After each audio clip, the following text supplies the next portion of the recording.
Hari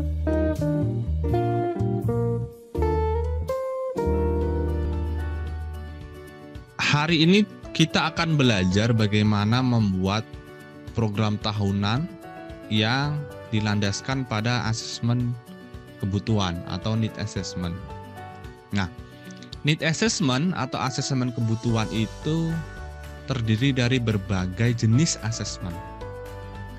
Mulai dari daftar cek masalah atau DCM, alat ungkap masalah, AUM, sosiometri, bisa juga dengan asesmen kepribadian, wawancara dengan guru, ya, atau misalkan masukan dari orang tua, kita sebar angket ke orang tua, dan banyak cara.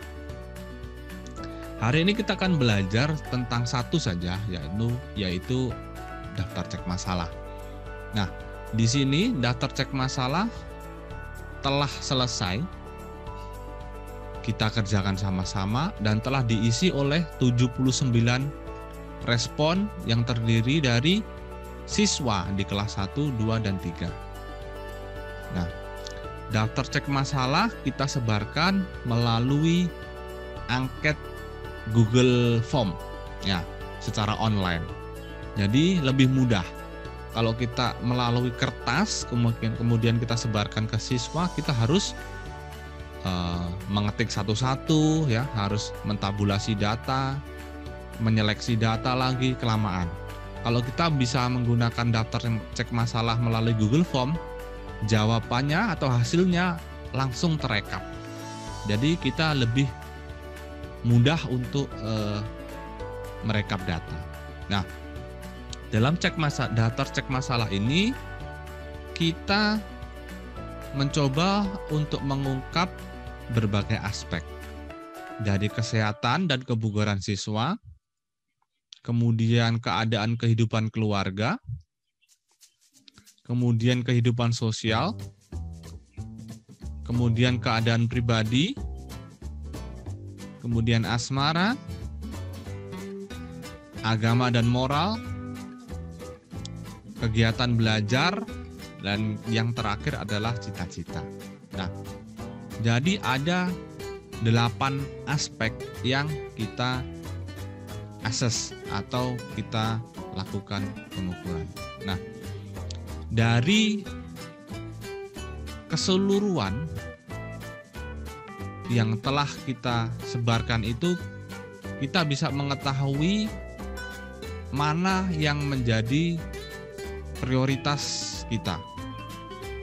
Kita bisa melihatnya dari banyaknya pemilih.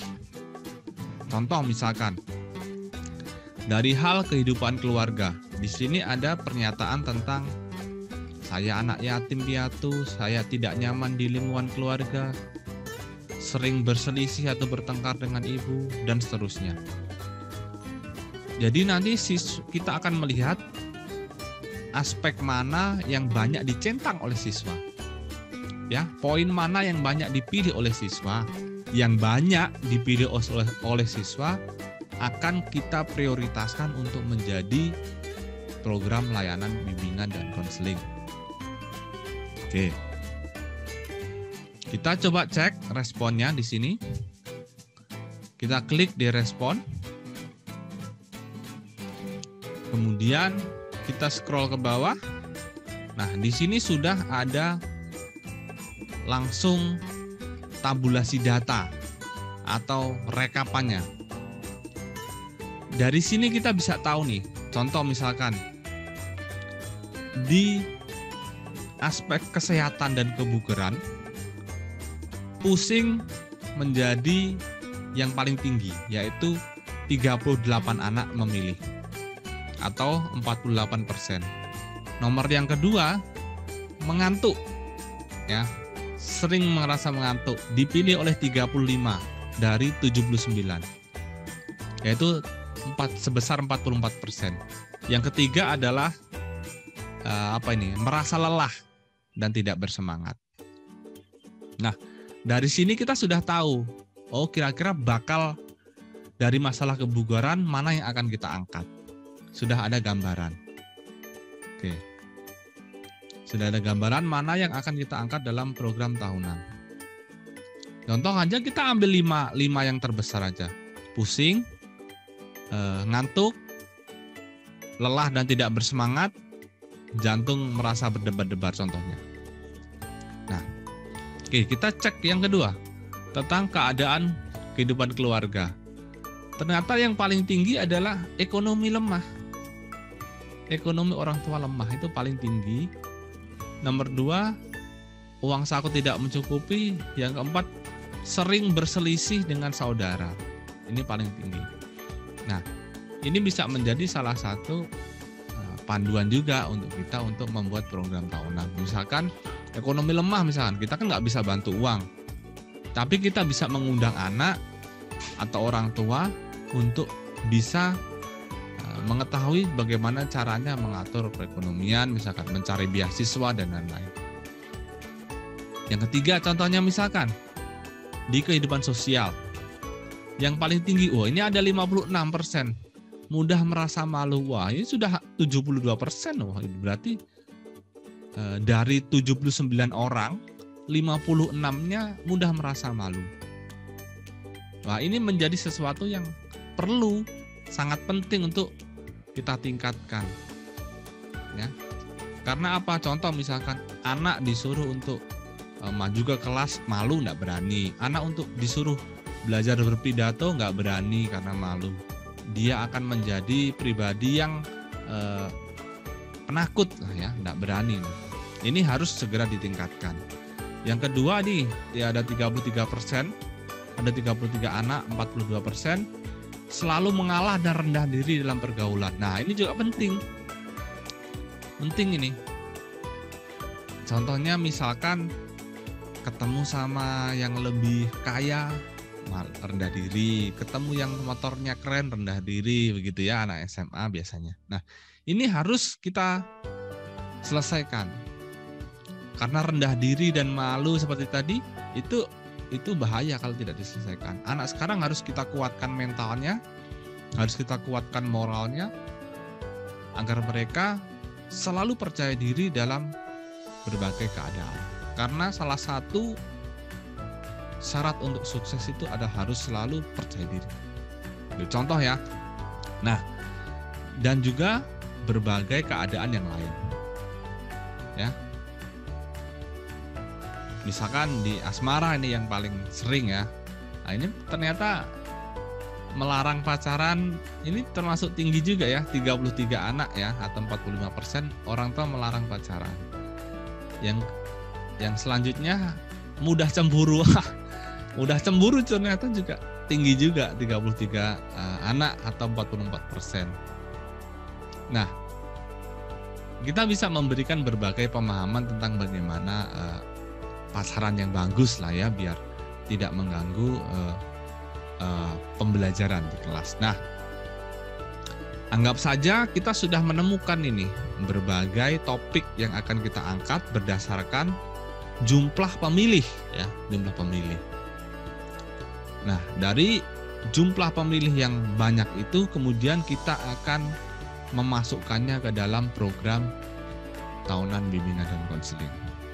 Oke. Ini adalah program tahunan bimbingan dan konseling. Saya ambil contoh di salah satu sekolah. Lengkap dengan tahun, kemudian bulan, dan minggu. Jadi di sini ada bulan dalam 1 tahun, dan di sini adalah pekan. Juli pekan pertama, Juli pekan kedua, Juli pekan ketiga, dan seterusnya. Dalam 1 tahun.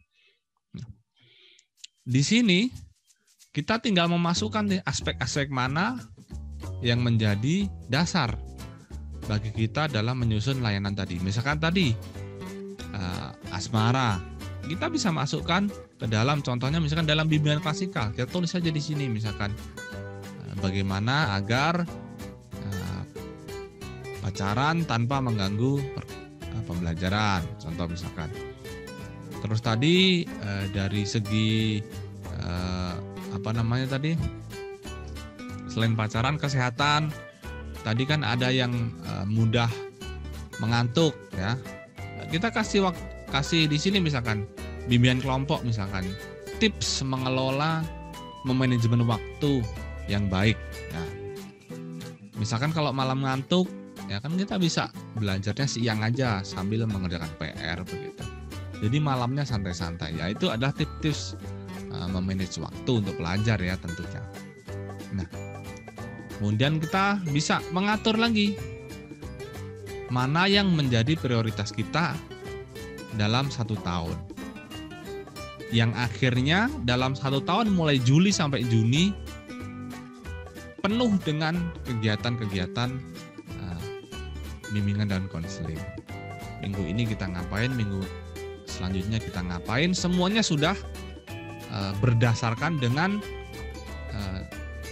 masalah-masalah yang kita temukan, atau semua program yang kita buat dalam 1 tahun itu sudah sesuai dengan situasi yang benar-benar kita temukan di lapangan, ya, yang berdasarkan asesmen kebutuhan yang telah kita lakukan tadi.